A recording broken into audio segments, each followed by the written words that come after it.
पुंडलिक वरदेव हरी विठ्ठल श्री ज्ञानदेव तुकाराम पंढरीनाथ भगवान की जय। माऊली ज्ञानेश्वर महाराज की जय। जगद्गुरु संत तुकाराम महाराज की जय। सब संतन की जय।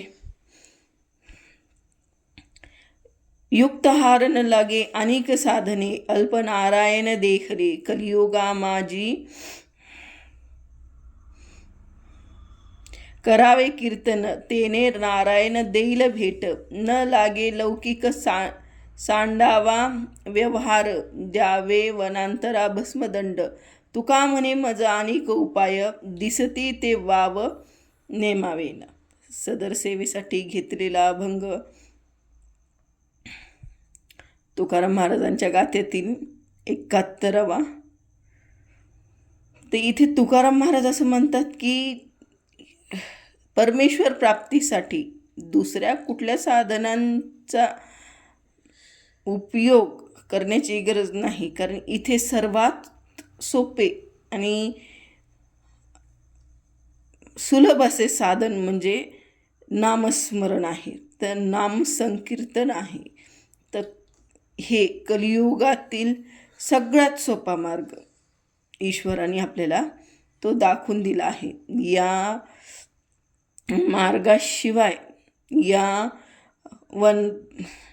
घोर कलियुगात राहणाऱ्या माणसाजवळ दुसरं काही अंगाला भस्म लावून तपश्चर्या करण्याची किंवा अजून त्यापेक्षा जास्त काही करण्याची गरज इथे मला तुकाराम महाराज दिसत नाही असे म्हणतात। नामस्मरणाशिवाय भक्ती अन्य व्यर्थ वाटते असे तुकाराम महाराज इथे आपल्याला सांगण्याचा प्रयत्न करतात। मग इथे नामस्मरण का करायचं? तर नामस्मरणामुळे सर्वात प्रथम काय होतं, तर सर्वात प्रथम आपली जी वृत्ती आहे, ज्याला आपण वाईट वृत्ती म्हणू, तर ती वृत्ती शुद्ध होण्यास प्रयत्न होती। सगळ्यात मोठं काम नामस्मरण काय करत असेल तर ती आपली वृत्ती शुद्ध करण्याचं काम हे नामस्मरण करतं। नामस्मरणामुळे आपल्या अंतरी असणाऱ्या दुष्ट भावना पण हळूहळू नष्ट व्हायला लागतात। आपल्या अंतरी सद्भावनेचा वास व्हायला लागतो। हे फक्त एका नामस्मरणामुळे सगळ्या गोष्टी शक्य होतात। फक्त एका नामस्मरणामुळे आपण त्या परमात्म्याची प्राप्ती करून घेऊ शकतो असे इथे तुकाराम महाराज म्हणतात। मग आता फक्त नामस्मरणाने कशी प्राप्ती होईल? तर नामस्मरण हे कलियुगातील सगळ्यात सोपं साधन आहे, हे तुकाराम महाराजांनी सांगितलंच आहे। नामस्मरण एकमेव अशी गोष्ट आहे की त्याला आपण कसे आहोत, आपण शुद्ध आहोत की नाही, आपण झोपलेलो आहोत, अंघोळ नाही केली, आपण काही जेवत असलो, झोपत असलो, उठत बैसत असलो, व्यवहार करतानाही आपण नामस्मरण हे कधीही करू शकतो, कधीही। अगदी त्याला अटच नाही आहे की आपण या वेळी आपण नामस्मरण करू शकतो किंवा या विधीनुसार। नामस्मरणासाठी कुठलीही विधी इथे गरजेची नाही आहे असं तुकाराम महाराज आपल्याला सांगतात। नामस्मरण एकच असं साधन आहे ज्या साधनाला आपण कसे आहोत आणि किंवा आपण काय करत आहोत या गोष्टीच्या पलीकडे जाऊन ते आपल्याला त्या परमात्मा प्राप्ती करून देण्याचं काम करतं। नामस्मरण एकमेवच आहे जे एकटंच आपल्याला आपले विकार शुद्ध करतं, आपल्याला आपल्या अंतरीतली भावना शुद्ध करते। तिथे त्या ईश्वराबद्दलचा दृढ विश्वास, त्या ईश्वराबद्दलचं दृढ प्रेम निर्माण करते। नामस्मरणामुळे आपण हळूहळू पुढं चालून त्या सद्गुरू प्राप्ती होते। त्यानंतर आपण कोण आहोत, वास्तविक आपलं स्वस्वरूप काय आहे इथंपर्यंत जाण्याचं एकमेव आणि सगळ्यात सोपं जे साधन ते म्हणजे नामस्मरण आहे. इथे नामस्मरणाविषयी मी एक थोडक्यात कथा सांगते, कथा दृष्टांत देत आहे. तर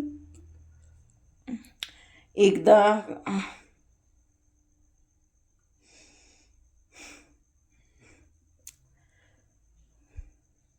दोन भाऊ असतात एका गावात. तर ते एक मोठा भाऊ जो असतो तो सदाचारी असतो. तो आपल्या कामामध्ये नित्य सदवर्तन करत असतो, चांगला व्यवहार करत असतो, देवाची भक्ती करत असतो, दान धर्म म्हणजे जेवढे काही त्याला शास्त्रयुक्त पद्धतीने गोष्टी करता येतील त्या सर्व त्या करत असतो. पण त्या विपरीत त्याचा छोटा भाऊ असतो, तो काहीच करत नसतो. तो आपल्या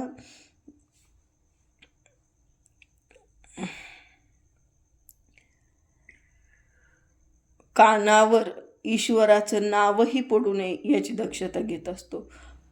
त्याला सत्कर्म करण्याची अजिबात आवड नसते. अनेक प्रयत्न त्याच्या घरच्यांनी केले, त्याच्या भावानी केले, कुणाकडं की जावं, कुणी उपदेश त्याला दिल्यानंतर त्याचं मतपरिवर्तन होईल असं अनेक वेळा घरच्यांना वाटायचं. तसे त्यांनी कुणाकडे नेण्याचा प्रयत्न केला. कधी हा जायचाच नाही तर कधी गेला तर काही बाई प्रश्न विचारून तो तिथून निघून यायचा. काही लोक असतात असे की ते असे प्रश्न विचारणार की ज्याचं उत्तर हे कसंही केलं तरी त्यांना मग त्याच्यात कसं हे असतात ना लोक की समोरच्याने उत्तर दिलं त्या गोष्टीचं तरी त्याला खरं न मानता त्याला अनेक विकल्प काढणारी अशी जे लोक असतात ना, आपल्या आजूबाजूलाही असतीलच. मग तो तसा होता. मग प्रश्न पडलेला की आता काय करावं, कसं याला सद्मार्गाला लावा किंवा याच्या मुखातून कसं नामस्मरण घडल याकडे आपण याचं काम आपण त्याच्या नामस्मरण त्याच्या तोंडातून घडावं यासाठी काय करावं असं. ते एकदा असे त्याच्या मोठ्या भावाला कळलं की आहे इथे कुठेतरी एक साधू आहेत जे अत्यंत सिद्ध आहेत, ते तुमचं काम करतील असं कोणी त्यांना सांगितल्यानंतर आता शेवटी कसं असतं की प्रत्येकाला काही ना काही कारण असतं की चला आपण हेही करू पाहू. अनेक साधनं केल्यानंतर विचार हा येणं प्रत्येकाच्या ठिकाणी स्वाभाविक असतो. त्यावेळी मग तो त्या साधूंकडे गेला. घडलेली जी काही हकीकत आहे ती त्या साधूंना सांगितली. साधू म्हणाले की ठीक आहे, तुझ्या भावाला इकडे घेऊन ये. साधू म्हणाले नाही सॉरी, तो भाऊ म्हणाला नाही, तो येणार नाही. आला तरी तो त्यांनी काय काय केलं होतं आत्तापर्यंत ते साधूला त्यांनी सांगितलं. ठीक आहे म्हणले, मग आम्हाला तुझ्या घरी घेऊन चल, म्हणजे आम्ही तर येऊ शकतो ना तुझ्या घरी, तो नाही आला तर. तो म्हणला चालतंय, ठीक आहे ना. तोही आनंदित झाला की अशा साधू संतांचे पाय घरालाही लागतील, त्याने घर धन्य होईल. 7 दिवसांत ते येते घरात, तोची दिवाळी दसरा म्हणतात ना तसं. मग त्याने तशी तयारी केली. आता छोट्या भावाला कळलं की हे येणार आहेत, मग आपल्याला उपदेश सांगणार आहेत. मग आता त्यांना तर घराबाहेर घालता येत नाही. मग आता छोट्या भावाने काय केलं की आपल्याला एका खोलीमध्ये स्वतःला कोंडून घेतलं, आतून कडी लावली आणि सांगितलं की काहीही झालं तरी मला बाहेर बोलवायचं नाही, मी येणार नाही. या गोष्टीची कल्पना साधूंना आधीच होती. त्यामुळे साधूंनी सांगितलं की मी ज्यावेळी येईल त्यावेळी मी आल्यापासून ते मी जाण्यापर्यंत तिथे बँड वाजले पाहिजेत. त्या भावाला, जो मोठा भाऊ होता, त्याला आश्चर्य वाटलं की बँड लावण्यासाठी हे का सांगतात ते. पण आता शेवटी साधूंची इच्छा आहे म्हणल्यानंतर त्यांनी काही जास्त प्रश्न न विचारता तो म्हणला ठीक आहे, मी तुमच्यासाठी इथे बँड लावण्याचा ची व्यवस्था नक्कीच करेल. तसं ठरल्याप्रमाणे झालं. साधू आले. आल्यानंतर जशी जवळजवळ येत गेली तसं हा रूममध्ये बसल्यानंतर आले साधू. जसा त्याला जवळ आवाज आली, आता जवळ आली, आता जवळ आली, आता फायनली घरातच आली. मोठा आवाज झाला ना, जसा जसा जवळ येईल तसा तसा आवाज मोठा होत गेला. आता जेवत असतील. आता हे म्हणजे ह्याच्या खोलीत बसल्यानंतर अनेक त्याच्या कल्पना त्याच्या डोक्यात चालू होत्या की आता हे असेल, आता ते असेल, आता ते करत असतील, आता हे करत असतील, असं त्याच्या अंतःकरणात अनेक खळबळ चालू होती. तर आता केला प्रयत्न तरीही बाहेर निघण्याचा. नाही आला तो. साधूंनी हे केलं, तू बाहेर निघ. नाही, मी बाहेर येणार नाही. काही केल्या मी बाहेर येणार नाही आहे. तुम्ही काहीही करून घ्या, मी येणारच नाही. तर साधू म्हणले, नाही येणार आहे. तो म्हणला, नाही येणार मी. काहीही करा तुम्ही, माझा जीव जरी घेतला तरी मी बाहेर येणार नाही. त्यांनी फायनल सांगून टाकलं, हरकत नाही. तर मग साधूंनीही काय केलं की बाहेरून दाराला कडी लावून घेतली आणि साधूंनी सांगितलं की ही कडी माझ्याशिवाय इतर कुणी खोलायची नाही, इतर कुणी ती कडी उघडायची नाही, अशी सक्त ताकीद घरच्यांना देऊन टाकली. आता साधूंनी सांगितले म्हटल्यानंतर ती कडी उघडण्याची हिंमत कुणीही करू शकणार नव्हतं, हे नक्कीच होतं. मग साधूंनी एक बाहेर जाण्याचं नाटक केलं. साधू तिथेच उभा राहिले. उभा राहिल्यानंतर दाराजवळ साधूंनी भावाला सांगितलं की जे काही बँड आहेत ते परत लावून दे, असेच वाजत गाजत गेले पाहिजेत, हे लक्षात घे. त्याला ठीक आहे म्हणला तो. जे बँडवाले होते त्यांना परत पाठवण्यात आलं. मग आता जसा आवाज जात गेला तसतसा तो इथे स्थिर होत गेले. आता साधू गेले गेले गेले. जेव्हा आवाज पूर्ण येईनासा झाला त्यावेळी मग त्याला वाटले की आता साधू फायनली गेले. मग आता ह्याने काय केलं की लवकर कडी उघडून बाहेर येण्याचा प्रयत्न केला, पण बाहेरून कडी ही लावलेली होती. तर मग कडी उघडली, दरवाजा उघडा ना हे म्हटल्यानंतर तो आतून ओरडायला लागला, उघडा दार, उघडताय का नाही? इथं सकाळपासून माझ्या पोटात अन्नाचा कण नाही, मला कोंडून ठेवले सकाळपासून आणि सगळे तुम्ही खुशाल जेवताय करताय, मी इथं उपाशी मरतोय, कुणाला माझी काळजी नाही, हे नाही, भरपूर काही बोलत होता. पण तरीही कुणी काही दार उघडत नव्हतं. मग उघडा. मग साधू म्हणाले, उघडतो, पण तुला राम नाम घ्यावं लागेल. तर म्हणा मी नाही घेणार. साधू म्हणले ठीक आहे, नको घेऊ, दरवाजाही उघडला जाणार नाही. मग कंटाळून 1-2 वेळा दरवाजा वाजून शेवटी तो म्हणला की मी दरवाजा तोडून टाकेल, उघडा दार. साधूंनी दरवाजा उघडला आणि उघडताच तो जो बाहेर येण्याचा प्रयत्न करायला लागला तसा त्या साधूंनी त्याचा हात धरला आणि जोरात कचकटून अगदी दाबून धरला. तशी त्याला कळ लागली. कळ लागल्यानंतर पुन्हा तो जोरात ओरडला, सोडा माझा हात. साधू म्हणणे, मी नाही सोडणार. सोडा म्हणतोय ना, माझा हात तुम्ही सोडा.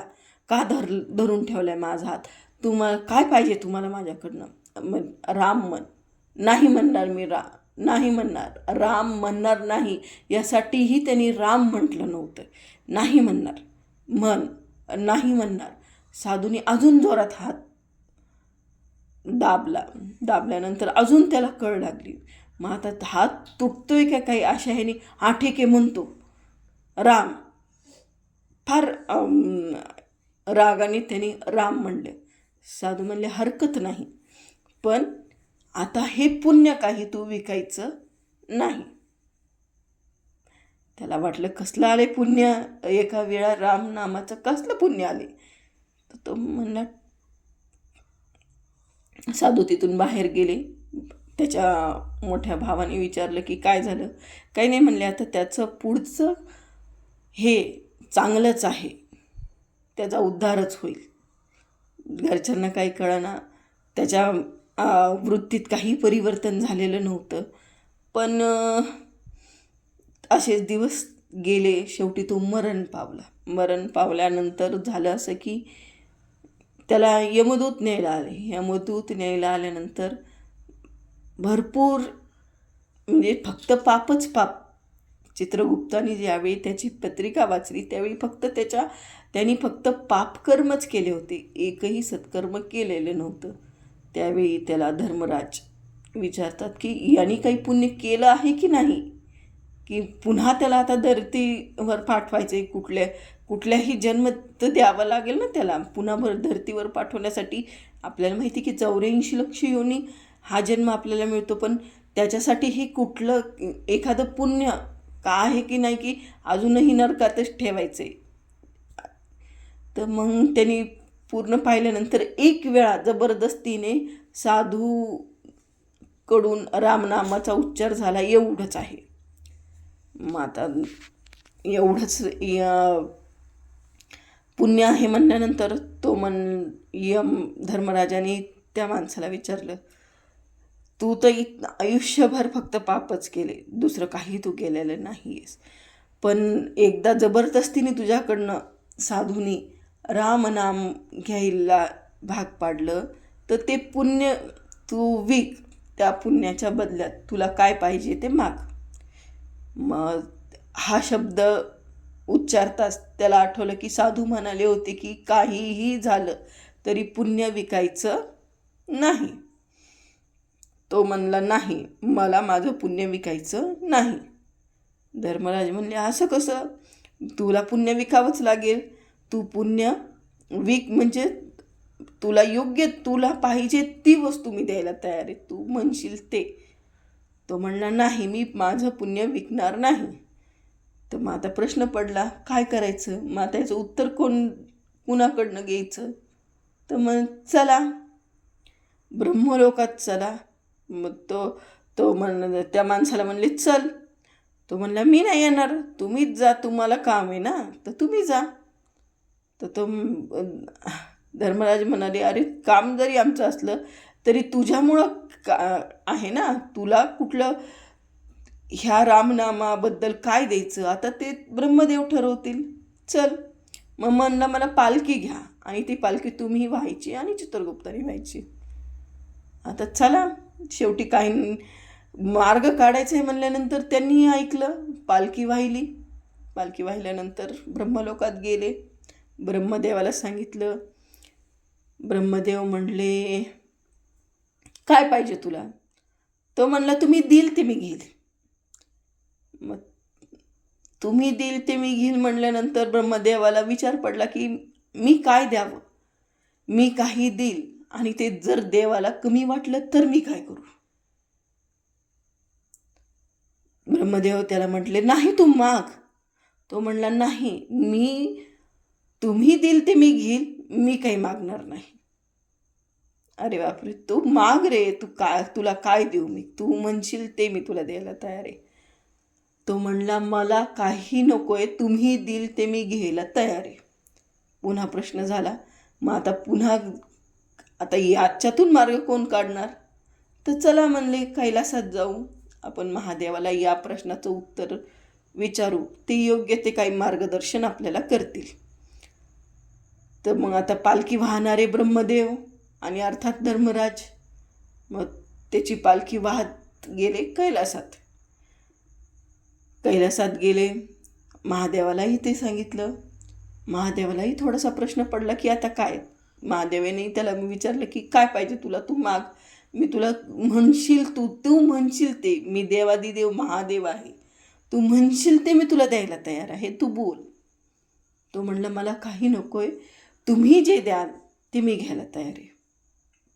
पुन्हा तोच प्रश्न, अरे मी काय देऊ ते तरी सांग.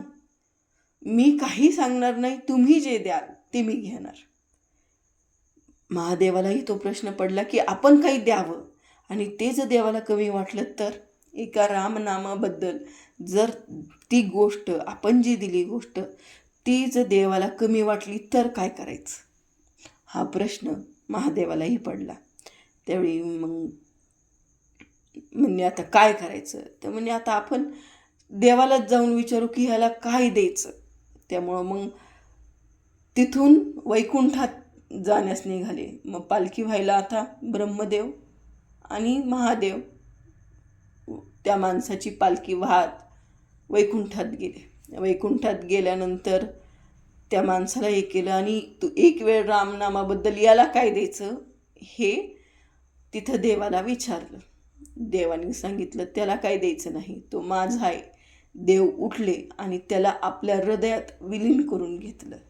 मग एक वेळा रामनामाची ताकद जर एवढी असेल तर आपण सतत त्या ईश्वराचं प्रेमभावे नामस्मरण जर केलं तर आपण नक्कीच त्या परमात्मा प्राप्तीपर्यंत पोहोचू, असे तिथं तुकाराम महाराज म्हणतात.